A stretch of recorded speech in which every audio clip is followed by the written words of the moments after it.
Our most powerful tool is being able to choose our thoughts. What comes to you, you do not have to keep. You get to delete and re-choose if you want something better. I just want to send you all love and light and empowerment to have what you want, because it is possible. And it's not about buying something or doing something. It's all within you.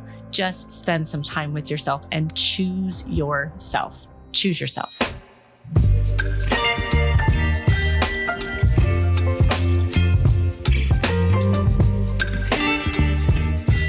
Welcome back to Mic'd Up. I'm your host, Mike DiCioccio, and today's guest is a best-selling author, master certified coach, and acclaimed Fortune 500 keynote speaker with contagious energy and an extraordinary gift for seeing exactly what you're capable of. She helps high-performing professionals and leaders reconnect with what matters most, reclaim their mental bandwidth, and realign their lives to operate at their highest level. Her approach creates lasting transformation from the inside out, shaping mindset, identity, values, and intention.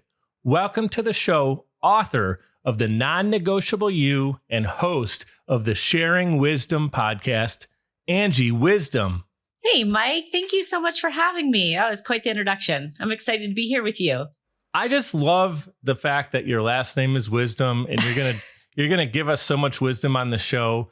We just met a couple minutes ago. For our audience tuning in, we appreciate you being with us. This is an organic conversation. Angie and I are just connecting for the first time.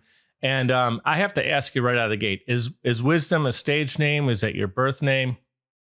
It's my married name. Married name. A little bit of both, right? Yes, I've had it for 28 years. So there you go. So there you scored. Like, what a cool name to be able to take on in your profession, helping business owners, and also through your own podcast. Very, very cool. I want to let everybody know, if they're like me and maybe they're connecting with you for the first time, your website, your social media, all the links, your new book that just came out, it's all available right there, clickable in the show notes, so you can dive into all of Angie's content. Check out her podcast. I'll have that link there as well. Before we get into some of the questions here and really fuel for our aspiring entrepreneurs and some of the people that are tuning in that are looking to level up, and that's why they're here. They're looking for some great wisdom from you, pun intended. I got to ask you something. I did a little research, and I see that you live in both Newport Beach, California, and in Maui. All right. So you're probably wondering, Mike, why didn't you do this? Why didn't you ask me? But how the heck are we doing this virtually? I'm in Philadelphia right now. We should be in a cabana in Maui. Like, what are we doing? Maybe for part two. I got to ask you though, where are you tuned in right now? Are you in Cali or in Maui? I'm in Cali, and I guess that's poor planning on our part, right? We should have pulled up next to a palm tree on either one of these destinations. I need that. I do need to get away a little bit, to just reset a little bit before we're right in that, as we record, school is like a week away, kind of running out of runway here for that little bit of a getaway. So definitely appreciate it. I visited Maui. Actually, that's where I went on my honeymoon, and it's just absolutely gorgeous. I got to get back again as well. So let's kick it off with your career. I mean, not just any career. You have an incredible career running an investment firm, now becoming a master certified coach. I'd love you to share a little bit more about that. But what was that turning point for you? You made a shift from finance to now helping people kind of transform their lives. Something had to click there. When did you realize that's what you wanted to do and you were passionate about? It did. I kind of just got sucked into the numbers world early on. I worked at a bank as a teller when I was 16 years old, and just kind of progressively moved into mortgages and investments, and ended up working at Morgan Stanley back in, 1997, forever ago.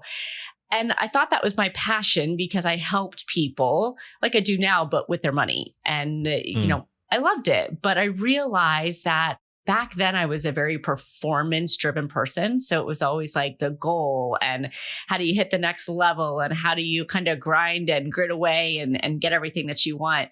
And at some point in my career in the financial industry, I realized that that really wasn't the best tactic, and I was like, there's a better way to do this. I was missing some of that fulfillment in my life, some of the joy. And that's what really had me pause and go, something else has got to be to this success game. And I started going into the personal development route and found out that there was so much untapped potential when we really looked inward instead of constantly looking at that finish line and achieving that next goal. So I kind of went down a rabbit hole there and found out I loved helping people raise their business instead of helping them manage their assets. And the rest is kind of history. It just kind of started to unfold years and years and years ago. And I started coaching investment advisors on how to raise their business and nurture their clients. And here we are now. This is my full-time gig as a master coach and helping people grow their business. Yeah. And you're crushing it. You're doing very well. Thank Part you. of your story right there, did you feel that early on when you made that transition? So you started off, everybody that starts off at a big bank, typically, unless you have, you're got like, maybe you're transferring from another position or you got years of experience. But when you start off totally green, they're going to have you do those teller positions, those a little bit more sales roles, or get you over to the team. You did that. You started from the ground up. Then you eventually continued to learn, grow. You were a professional. You really knew what you were talking about. Did you feel that you were doing this advice that you were coaching people on? First, you had to do it for yourself and saw the results. And so did you feel, you had that credibility out of the gate, or did you have a little bit of imposter syndrome? Because I know a lot of times when someone starts as a coach, there can be, and I don't want to speak for you, that's why I want to hear it from you, but yeah, there's a real big struggle there. I've had this for myself where it's like, I know I did this for myself, but is someone going to really pay me to do this? I just did it, because it worked for me. So what was that like for you to really feel like, I got to kick this imposter syndrome if you had it? It's interesting you bring that up because I had it in the financial industry space when I became a financial advisor, but I didn't have it in the coaching space. And you nailed it as to why, right? When I started in the financial industry, I went to Morgan Stanley and wanted a job as a financial advisor. They said, you cannot have a position here unless you have a 4-year degree. I did not have a 4-year degree. I had a 2-year degree and was on my way to nursing school when I really pivoted. But I pretty much harassed them. I mean, I went back again and again and again until they decided to finally give me a job. I think because they just wanted me to leave them alone. Like, I'm not going to stop until you guys give it to me. So right. may as well and they just were like, cut to the chase crazy. now. Like, we can save a lot of time and energy, folks. Yeah. I had a lot of tenacity. I was 21 years old and it was like, I was going for it. Did they appreciate that, do you think? Or was there a little bit of that like, hey, slow down, chick? No, I think they really did, because in the end, the whole business is sales, right? Can you connect with someone? Can you sell? Can you form this relationship? And my intent in going back so many times was proving to this guy that I wasn't going to give up and that I could really do this business. So I think he appreciated that. And that's what eventually got me the position. But it was interesting because I went through the training program and you go to New York for a couple of weeks and all of a sudden it's like, a month later, you're a financial advisor, you have your license, and you're supposed to like go and invest people's money. Major imposter syndrome there, right? Yeah. Because one, I was 21 years old. I didn't have like all this money that I had invested yet. Right. And I also was in a position where they said, you have to have a 4-year degree. And I didn't. So I really navigated the imposter syndrome you there. You felt like you were out in the middle of the ocean on a canoe or something, or a kayak instead of like an ocean liner. And you're like, I'm going to keep doing this, but yeah. Right. Yeah, it was like a fake it till you make it. It was, okay, what do I need to, say? Who do I need to be? It was a constant game of like being the chameleon to be able to grow my business. And when I switched over into coaching, I had done all the work on me. So it very much felt like I was walking the talk. It wasn't like, oh, I know these things and I'm going to teach you. It had been the path that I had walked and lived through. And still to this day, when I'm bringing something to my clients, whether it's on impact or scaling, it's because I walk through it and I live it every day. So that was a big aha moment for me to know I don't want to be in that imposter syndrome place again. And so it's why I do a lot of what I do now. It's so cool. Like, the fact that you had this tenacious attitude, you weren't afraid to go for it. You did go for it. You made it work. And then, you had the expertise. So there was really no reason to have that imposter syndrome, but that doesn't matter. Even if we realize we shouldn't have it, many people have it. So I appreciate you sharing that because there are people tuning in right now that likely are going through that. I told you a moment ago, I experienced it myself. So super important for people to soak that in and realize it's okay to feel that. But now let's double down on the fact that you belong, right? You did it yourself, so you know you can get results. And it's also not your money, it's some other person's money you're working with. So you're just looking to capitalize it and grow it and do all these things, right? So once you felt like you got a hold on that, what was the next step for you? Was it just getting your second client, your third client, and continuing to grow it that way? Or was it more like you felt you had to start marketing yourself? What did that next iteration of business look like for you? It was really understanding the impact that I could make in somebody's life. There's a switch that happens when we're out to not serve ourselves, but like get that next client and hit our goals. It's very like internally focused. Like, what do I need to do for me? How do I get the next client? How do I get the next deal? But when we take the focus away from that and we go, how do I make a difference in somebody's life? How do I impact somebody? Things flow differently. It doesn't feel so transactional and it doesn't feel like, what do I do? It becomes tied to what you're gifted with and the difference you can make. And so I just set out on this mission of going, how can I be impactful? How can I make a difference in somebody's life? And I still say that today, every single day that I wake up. It's like, how can I be impactful? And that's what guides the intentions to then sync up and connect with energy and intention with other people. And you find those connections and you find that business. I am not a marketing guru by any means. So I definitely rely on what am I gifted at and how can I use that to make a difference?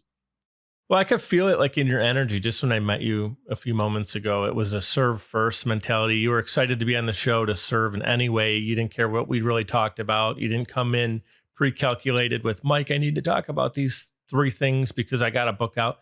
You were very cool about, hey, let's serve our audience however we can. And your story's definitely doing that. I'm inspired hearing it.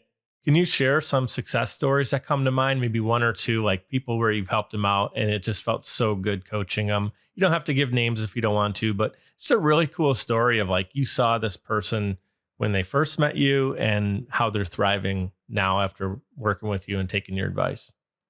Yeah, gosh, that's a fun question because my mind starts racing through clients and it's like, I often have a hard time choosing like, gosh, what story do I love the most? But my biggest success stories are the ones that come from clients thinking and believing in themselves in a way they never had before.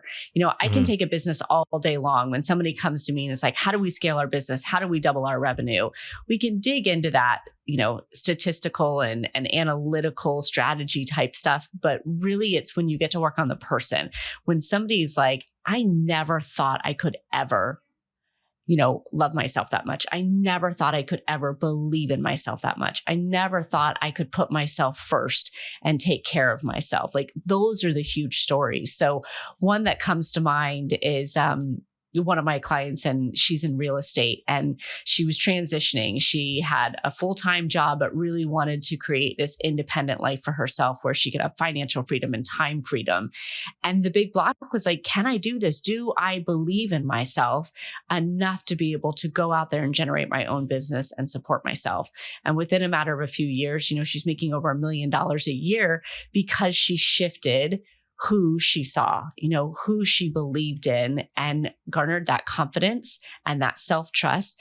And it's like, that changes everything. It wasn't some phone script. It wasn't some technique or strategy about the real estate business. It was her believing that she could do something and feeling worthy of it. So those are always my favorite stories, because when you tap into that for somebody, they're limitless. Like they can do anything they want from here on out once they realize that they have that ability and can trust their gifts.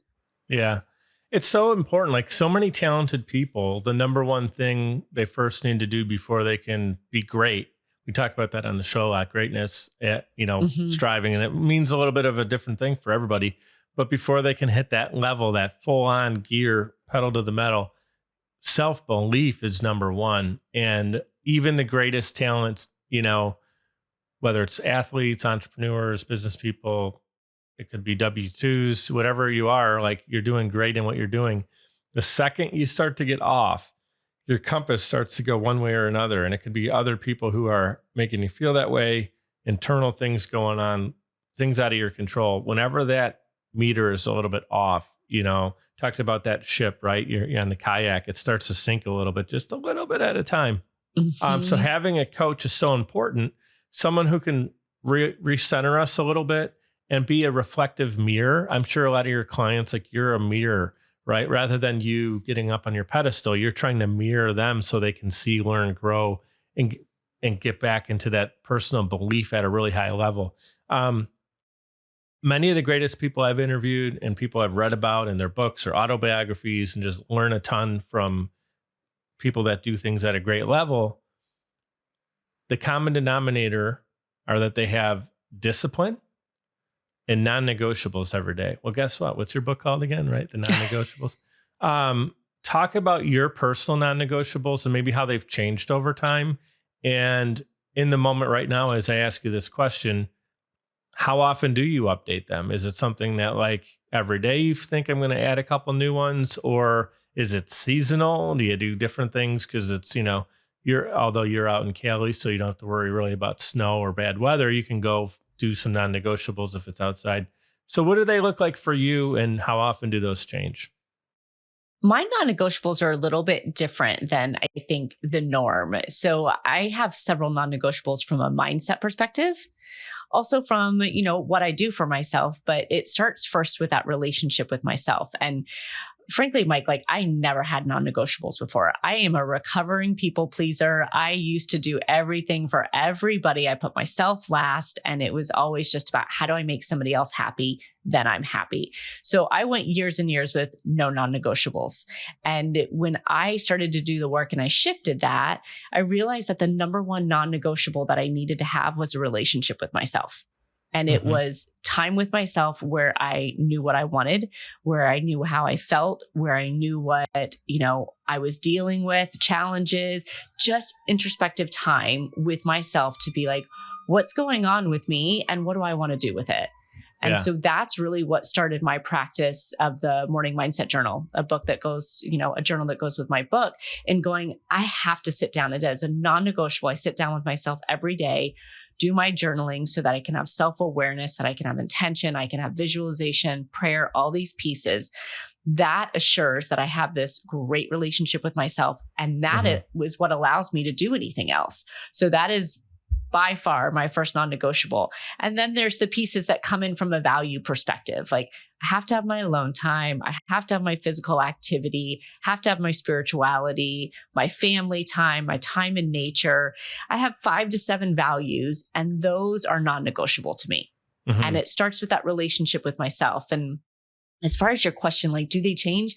Yeah, they can change. Seasons come and go. You mentioned kids going back to school. Mine are gone in college now. So my values changed when they left, and I had different time and different space. So I think it's important people review their values and understand what is filling you up at the moment. What do you want to make non-negotiable in your life? Because that's where we get that satisfaction and our fulfillment to go out and impact other people.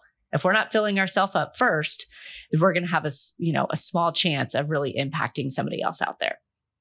So good. I mean, it can seem elementary, but it really isn't. It's one of those things like breathing air is elementary, but we need it. Right. Talked about the ocean a couple times. It's probably because we talked about California and Maui that I just wish I was out there surfing right now. But, when you're out there and you're struggling to swim or whatever, right? You're being pulled into an undertow or something. The only thing you need right there in that moment is air. You're not thinking about anything else. But when we have a busy life, a busy schedule, we're running a business, we got family, getting off to school, whatever it might be, taking care of your husband, your dogs, all the stuff that everyday life happens and happens and happens and happens. And there's moments. The thing you can forget to do as a business owner, I feel like, is take care of yourself. And I'm speaking from personal experience, putting myself last. All this other stuff has to get done. If they're happy, I'm happy. You said that a moment ago. I know that feeling, but I'm just pausing right here to reflect for myself and our audience, like having that morning routine it's like you're setting the table, you're setting yourself up to be, okay, now I can put my foot on the ground. But if the ground isn't there, what is your foot doing? It's going all over the place. You're unstable, right? You're wobbling around. You're trying to. It's almost like walking around blindfolded. You're going to hit your head into the wall, opposed to like having clarity. So I love that you started off in the morning. Can you share some of what that morning routine looks like? And I think it's a resource that you have available. Is that something people can purchase or download on your website? Yeah.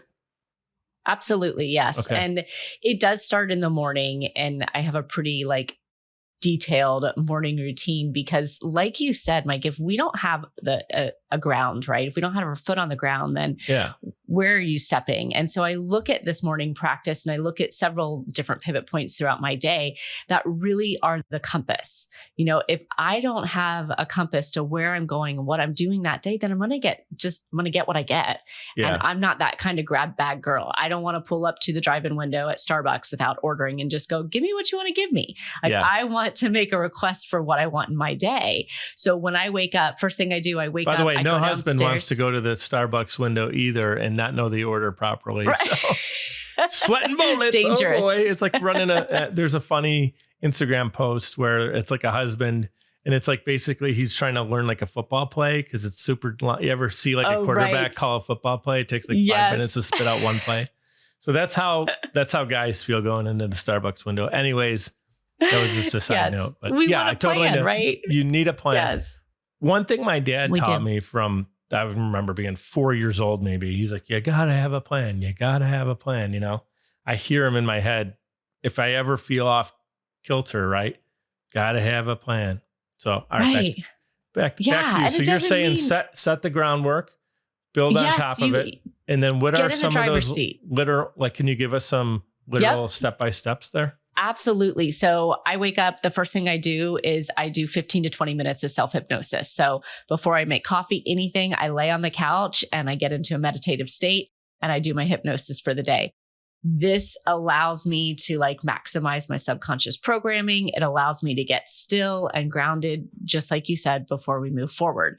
Then I get into my journal, which has me answer questions like, okay, how do I feel and what do I want to do about it? Mm-hmm. What are my intentions today? If every single day I'm making impact, I have to have intentions on what that's going to look like. So what am I going to intend to do with my time today? What am I affirming in myself? What am I grateful for? What am I praying for? And what am I seeing in my day? That visualization. That's all my mindset. And if you think about it, we have this beautiful brain, right? This 3-pound beautiful brain that does so much if we decide to use it. We've got that reticular activating system in there. We've got our prefrontal cortex. So if we just sit there and go, this is what I want to do today. This is what I want to see happen. This is what I'm asking for. This is who I'm calling myself to be. All these things start firing in our mind to help make it happen.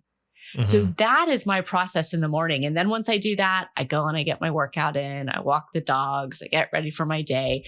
Because for me too, that grounding is so important because I sit then with clients all day long and share space with them. I've got to be able to hold space and help them see what they can't see. So it's simple, but it's deep, my morning routine. And it's what allows me to create the success and the fulfillment that I have in my life. Yeah. And you could be now prepared to help and serve your clients because you're coming from this level place. They can feel it, see it. It's like starting a meeting. And I've been the person showing up to the meeting, sitting down, all disheveled. And it's like, now talk to me. And everyone in that's going to be a little bit more tense, a little bit more, okay, everyone just take a deep breath, right? But when you're sitting there, you're coming in so cool, calm, collect. Everything is more smooth, right? You're starting from a great place because now you're ready to listen to them. You're ready to serve them and really take a deeper dive. And they're going to feel so much more available to open up to you because your presence calls for it. So Angie, you emphasize in your book alignment, right? It's a huge piece of it. Mindset, identity, values, and also intention. Those 4 things really align with people. So you work a lot with business owners and entrepreneurs. Do you feel like out of those 4, there's one that tends to be a little bit more out of sync, or is it kind of a wild card working with people? I feel like values are always missing in people's lives. We take take for granted the fact that there are things that we love to do and things that fill us up, and people think that they are a luxury instead of a necessity, but they really are a necessity. When we get our values in, it's what creates that fulfillment, that motivation, that energy, the impact for us to be able to go out there and do that. And so anytime I work with, I don't care whether it's a brand new business owner or $100 million CEO, when we start talking about like, what do you love in your life and what are your values, they're almost always non-existent because they're focused on, well, I don't really have time for that. I have a family, I have a business. Like these are the things that I need to do. So that's usually out of alignment more than anything else. And it's the first thing that we tweak, because when you start doing that, everything starts to become more clear. Your time shows up differently. Your intention shows up differently. But outside of that, it is like the alignment on like, what do you want to be doing with your time? You know, if you're not aligned, then we end up creating the burnout. We end up creating the exhaustion, the overwhelm. So you have to look at like, what is that impact you want to be making? What are your gifts? And is that in alignment with your calendar? Too many times I'll have people look at their calendar and I'm like, what do you love that's on your calendar? Like, tell me about the things you're most excited about this week. And they're like, nothing. And I'm like, okay, that's a problem. You're wondering why you're not motivated. You're wondering why you're hitting that snooze button, because what you're excited about is not anywhere on your calendar. Yeah, that's really good. And I feel like, again, values, it's core values. And a business, when you build a business plan, a business idea, concept, before anybody really invests in it, they want to know what are your core values, right? And so as a person, this is a great reminder that when you have core values, then again, we talked about building the ground. Now, some core values are going to be the stability. So you know what you're looking to solve for. Otherwise, as we all know, every entrepreneur tuning in right now is going, yeah, my calendar is jacked with all this stuff. And a lot of times it's like, what are the core stepping stones that we really want to make sure we're putting our feet on? Yeah, there's other things that need to get done. And we're not going to go into this right now, but like delegation and all kinds of different things to get you focused on the core. But I like that you said values, because that's something that maybe we haven't talked about enough on the show yet. So I think that's kind of a new perspective, shining light on it. Can you share some of the things that we can do to make sure, is it just spend some time with ourselves and write what are my core values in life? Or is there like a mindset exercise we can do to get there? I'll give you a couple different things, because it's one of my favorite pieces, because going back to the compass analogy, when you know what your values are, they become a compass for you. So think about, like, most people are like, oh, decisions, I hate decisions. You know, I don't want to make the wrong decision, or I end up regretting something. If you know what your values are, you get to take every decision and go, what do my values say? Yes or no? And it becomes so easy to make decisions, with the exception of what's for dinner. That's always a hard one, right? But like, hey, that's a core value in a lot of families, man, especially when you're Italian. Right. Okay. I see that. But knowing what your values are gives you the exact formula to say yes or no to something with ease. And then your confidence and your self-trust increases as well. So if you want to figure out your core values, couple of things. One, just take kind of a pulse over the week. What brought you joy? What fills you up? Whatever fills you up and brings you joy is probably connected somewhere to a value of yours. If you look back and you're like, man, when I got to sit outside for a little bit, when I got to read, when I got to really like hone in and devise a strategy, like all of those are clues. So just reflect and go, what has brought you joy and fulfillment over the last week? And if you're like, nothing, go back as long as you need to. Go back a month, go back a year, go back to high school. Honestly, you can look way, way back and figure things out of like, man, I was really happy when I smile so much when I feel really excited when, and you just start filling in the blanks. And that's going to give you some of your values. Most people will instantly be able to pick a time or two. Like, oh, when I get family time, when I get to the gym, those are like the low hanging fruit, and those are easy. Some of the other ones, you're going to have to go back in history and think about vacations. Think about your favorite job. Think about an activity that you did. Any kind of reflections like that are going to help you extract where you found the joy. And then you can start connecting it. Were you outside all the time? You love nature. Were you with people all the time? Then you love community.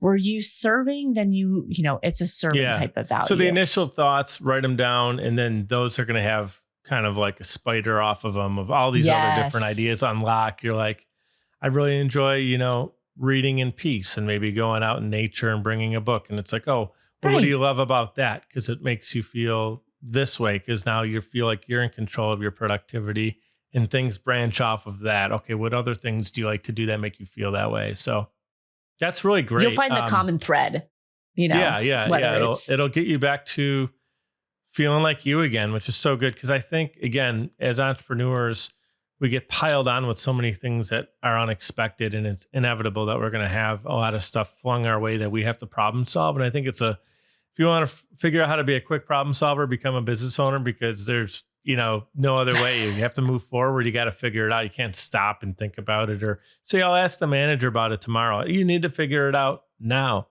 So we have this almost like this coat we have to wear, like this armor, this mask that's thrown on top of us. We're going to like peel it off a little bit at a time, layer by layer. There I am again.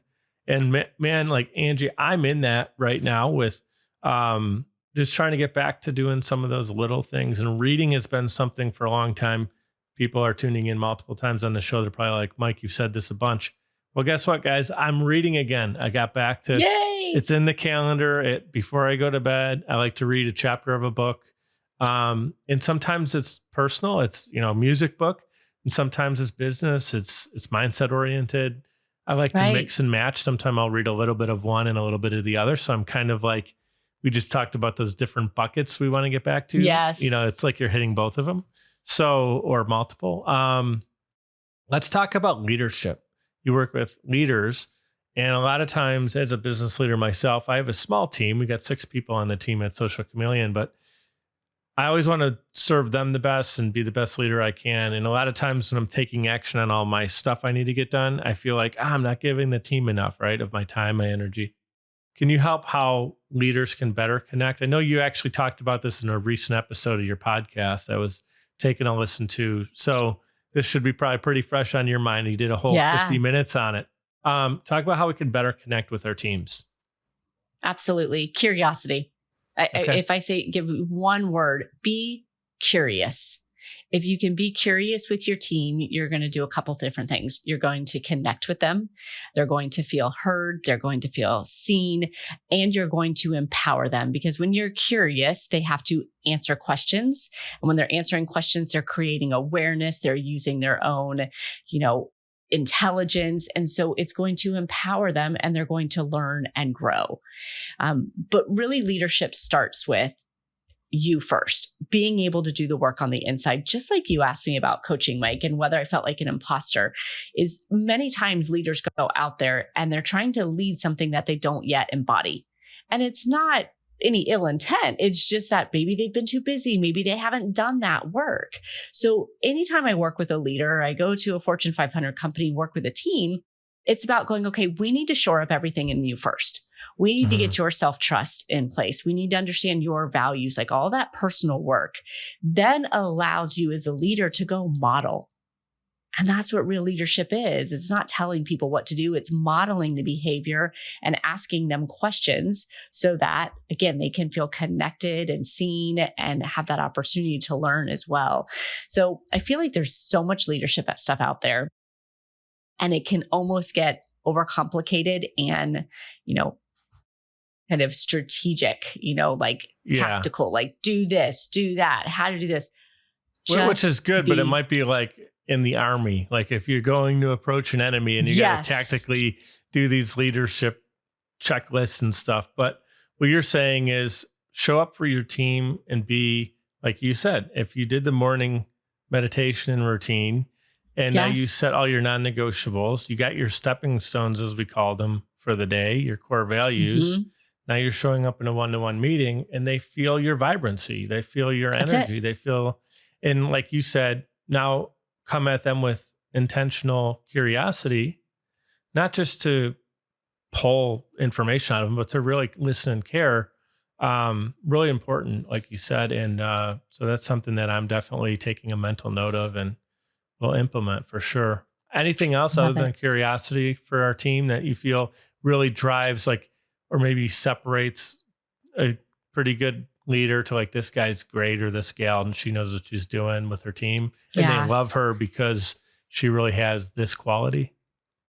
Authenticity is huge as well. When you show up authentically, you build that trust with people. And as a leader, self-trust, and them being able to trust you as a leader has to be there, right? They're not going to model your behavior. They're not going to be willing to share with you if they don't trust you.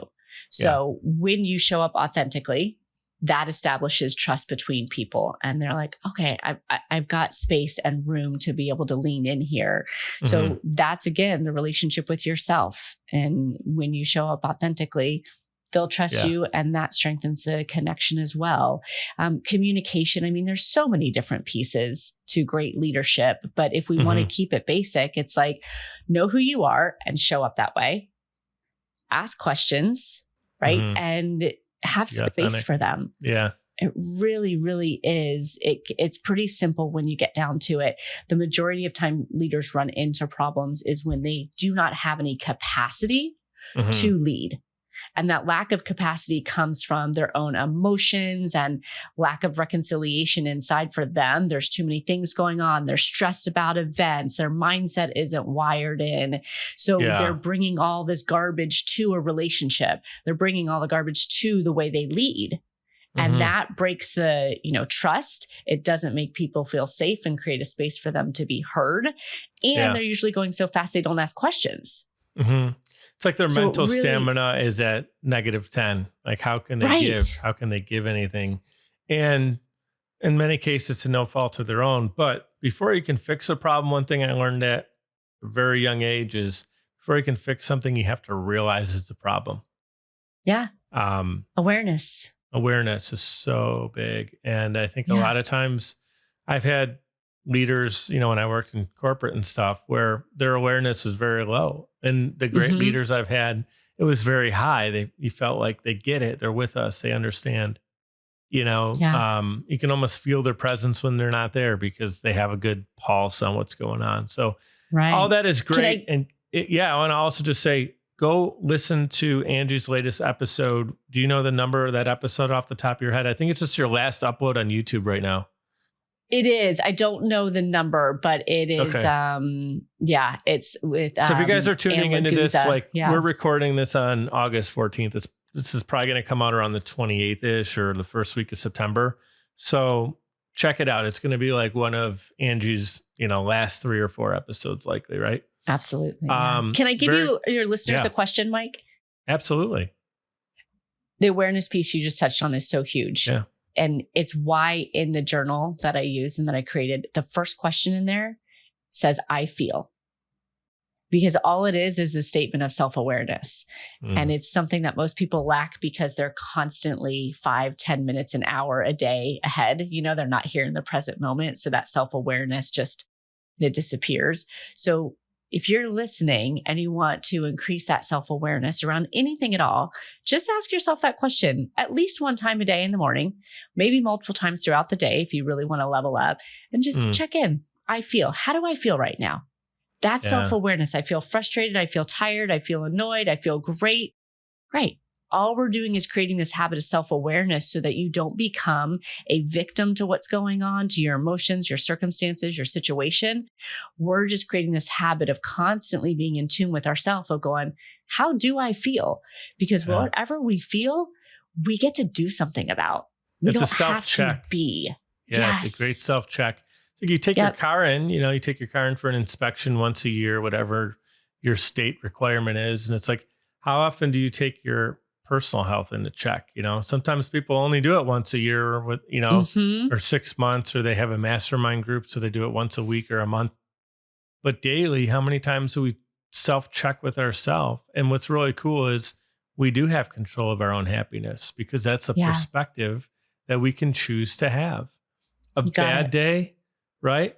All these bad things that happened. Well, we can go right to gratitude and start thinking about what we're grateful for, what we're happy about, what good things maybe we can learn from a bad situation, and how can I move forward and do the best I can with this, right? I love the saying, today's a great day to have a great day. I've been saying that to myself lately. Like, before anything even happens, before I check my email. Today's a great day to have a great day, because you know what? Email comes, something bad happens, I'm fixing the problem.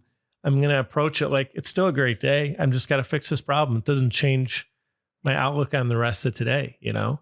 You got it. Yeah. Those self-checks are so important. That's a beautiful reminder. I got to do a self-check for us before you go, though. I got to make sure we pay the bills. So I want to remind everybody that they can go to socialchameleon.us. That is my business. We are a podcast agency. We can help you produce your podcast top to bottom, book your guests, schedule it all out. You press record. We handle the rest. We take your full episodes and we turn it into micro content. So you have no reason to not be out there and get your messaging out, because we can take one episode and turn it into multiple pieces of social media content. So you're set for the week, you're set for the month. You press record, we handle the rest. Check out socialchameleon.us. Podcasting done for you. We're also recording this on Riverside. So that is one of our affiliates, riverside.fm. That's how we get high quality audio, video. You know, we got Angie in California hanging out. You know, she's one little hop plane ride over to Maui if she wants to visit. I'm out here in Philly, and we're making this happen for you live, thanks to Riverside. But it is not just any average app that you have on your phone or your computer. It records all the tracks, high quality. So then when you have an editor, put it all together, boom, it's all in one spot and it looks great. And if you're wondering how we get this out on Spotify, Apple, all the different players, Angie, you know this with your podcast, you got to have a good distribution platform. And so we use personally Libsyn.com, Libsyn. They've been around for like 20 years now. Great service. We very, very rarely need to reach out to them. But if there's ever an issue, they take care of us like same day. It's awesome. Libsyn.com, Libsyn.com. All right. So Angie, for listeners who are ready to take back control of their life today, right now, they're going to hear us have this conversation. What's the very first step that you'd challenge them to take before the end of today? I think you already answered a lot of that in our conversation, but I'm just wondering, is there like one more thing you're just like, the magic potion is? Oh, man. I mean, if we're starting really small, figure out your values. Understand what your values. And Mike, I'll give you the notes. I'll give you an assessment on that so you can put it in the show notes. People can click on it, download it, and do a values assessment. Know your values. That is the foundation of everything. If you don't know what fills you up and what motivates you and energizes you, then you don't know your fuel. You don't have a direction for your decisions and where you're going. So start with that. And I'll give even one smaller step back. If you're not even ready to say, I'm going to sit down and figure out my values, start saying today that you are worthy and that you are enough and you deserve what you want. Like just that mindset reframe right there is going to create energy and a shift for you that will get you into action. People don't think it enough. You know, you are worthy, you're enough, and you deserve. Daily affirmations, like you just said, are so important. And for a little while, I got away from them, you know, and I like to do a daily meditation, and sometimes they're connected to like an affirmation meditation. But today in the shower, I put on my speaker and it was 33 affirmations. It was 16 minutes long. So I like to do that because I don't like to. Sometimes I take these really long showers. I talked about it on a recent episode with Rebecca Shaddix. It was a great interview.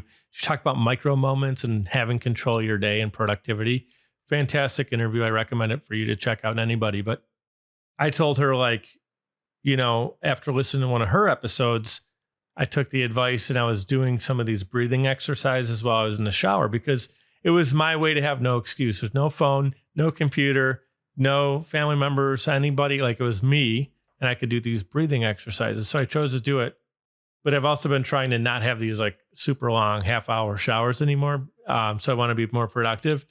So I found this affirmation. It's 16 minutes long. It's 33 affirmations read twice. So I kind of like listen to it and say it with the person the second time. And there's 3 rounds of it. So it's 99, right? So, and it's like perfect. Like after I'm done, I feel really good. I'm like, and I'm done with the shower. It's like timed out today so perfectly. When I got out of the shower, I felt like a whole damn new person. It was amazing. I felt so good. And, yeah, I was really looking forward to talking with you today. This was a great interview, great conversation. I look forward to keeping you in my network and continuing to be a friend and root from you from all the way over here on the West Coast or East Coast. And I'd love to come and visit you on the West Coast as well. So we'll make that happen. When I interview people, sometimes I forget, hey, I just talked to an author, I talked to a business owner, I talked to a coach, but she's also a human. She's a person. She's a mom. She's a wife, right? She's a dog mom. So you have a beautiful family, husband, kids. You said both sons, I guess, are in college now, 2 dogs. Yeah. So if you need a dog walker in Maui, I know a guy. But no, let's give some love to your family because Angie, I know this personally. I don't even have to ask you, but you wouldn't be who you are today without your beautiful family that you get to lead. But also, man, they just reflect back on us as parents. So give some love to your family.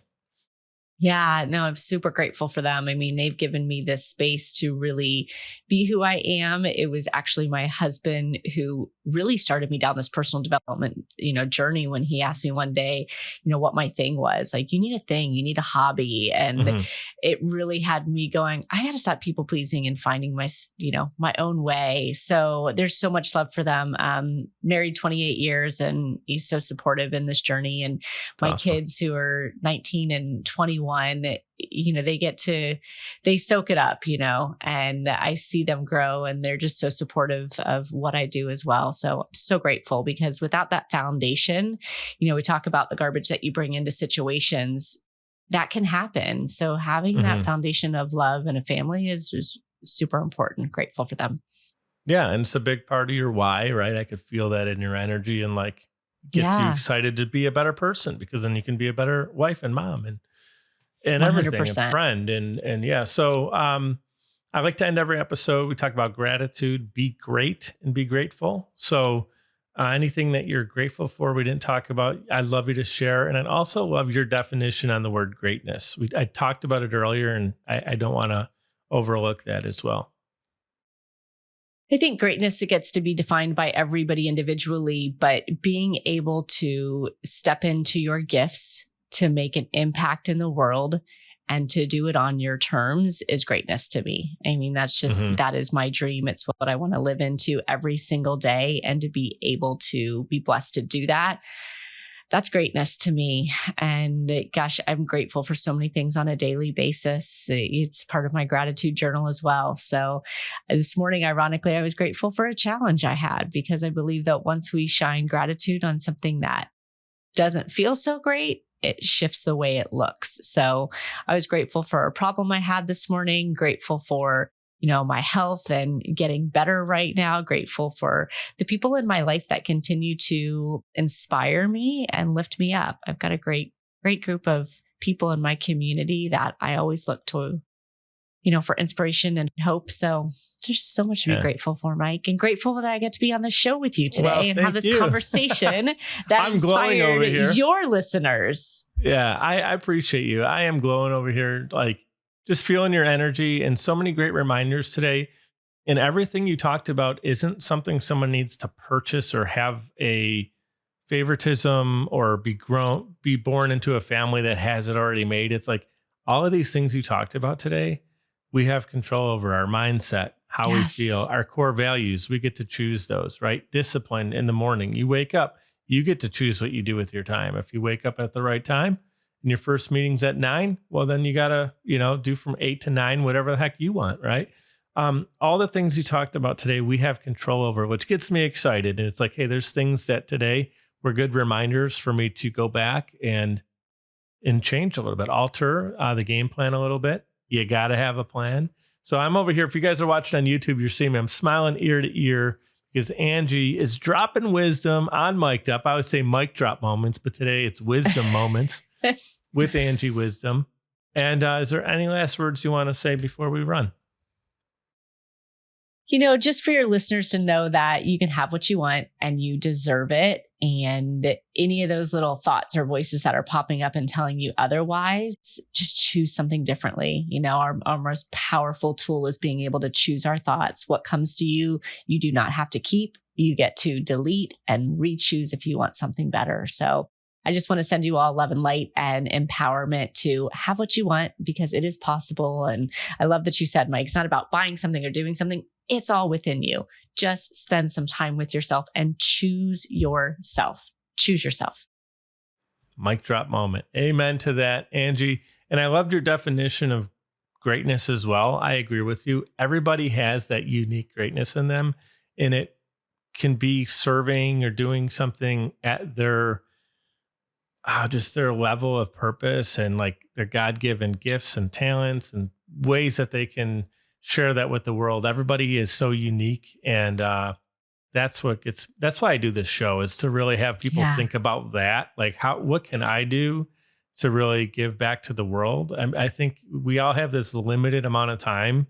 When you think about how long this planet's been around, right? And how short we're on here. I know that can get a little depressing, but rather let's flip it to the gratitude side of we have this opportunity to be here. We don't know how many years we get to be here or moments we get to share here, but man, when we think about what we can do with our time here and how we can help others or just make someone smile today, as little as you go through drive-through, you talk about Starbucks. How about making the barista smile because you just said something nice without any expectation of a returned compliment? Just being nice, being happy, making people, enjoy being around you. That's greatness right there as well. So I am grateful for you being with us today. And I know our audience is going to get a ton of value from you today. Thanks so much for having me, Mike.